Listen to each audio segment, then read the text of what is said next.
All right, everyone. You know the drill. Another day, another video. What you're seeing here is deadlifts. I use these crash cushions, these pads, just to keep things quiet so that way we can drop the weight, be as loud as we want to be, and not have to worry about bothering the neighbors or anything like that. My wife was joining me, so it was good.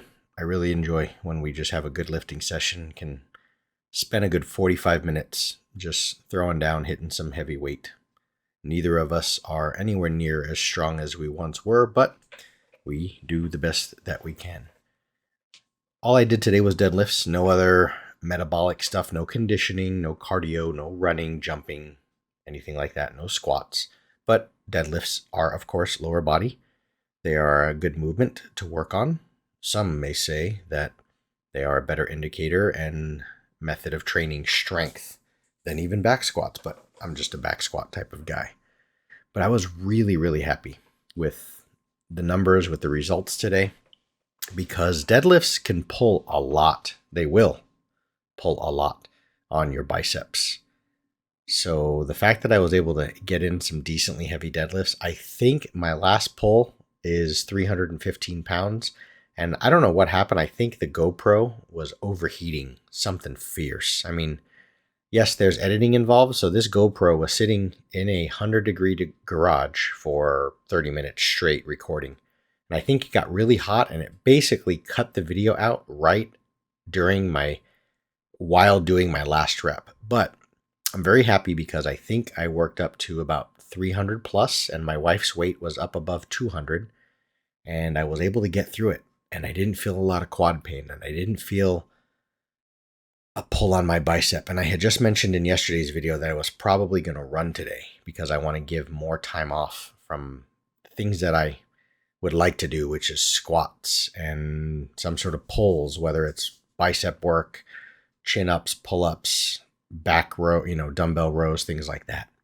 So the fact that I was able to do a movement such as this, where you're basically loading more weight than any other movement. That's why deadlifts are so effective for training strength and a wonderful indicator of strength, because there is no exercise that you're going to load more weight than a deadlift. Usually there are some people out there that back squat more than they deadlift, but you're just using the big muscle groups and it's a very raw primal movement.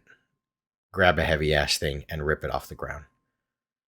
So here you're just seeing, different jumps back and forth between my set, her set, so on and so forth.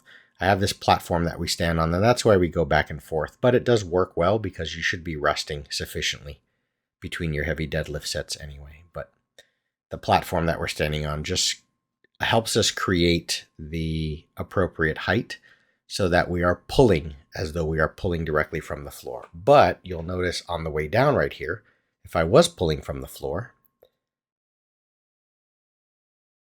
there it is right there. That drop right there, when you start throwing a lot of weight on, it just starts clanging and banging all over the floor. And I just don't want to be that guy working out in a garage gym where we're creating unnecessary amounts of noise and stuff like that. So that's why you have the crash cushions, and they are made and built. They're built like tanks. They are built for that. Even Olympic lifts, where you can take the weight completely overhead and drop it with full speed onto those pads and nothing is going to happen. It makes virtually no noise. Even if I wasn't doing, even if it wasn't an issue for neighbors or whatever, or I should say, being that it can be an issue for neighbors,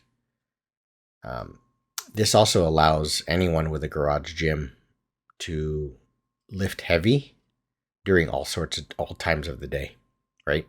No one is going to be dropping weights, making all that noise at 4:30 in the morning if you happen to be lifting heavy at that time, or 9 o'clock at night. So this enables you to go really, really crazy heavy without any issue. Here she is. She's starting to get pretty heavy here, and notice it's still not belted yet. So this is one where I just kind of walked forward to put it on the pads. You don't want to do that when you're deadlifting, but we just couldn't decide because I have this thing. It's called the dead wedge. It allows you to just slide it under the plates, which helps you to load plates onto it better but it doesn't work on these crash cushions because they're so soft. So I was having a hard time loading plates back and forth between my bar and her bar. So we kept throwing the weights down to the floor, but then it's kind of like, well, how do you get them back up? This is her, I think, no, not her heaviest, but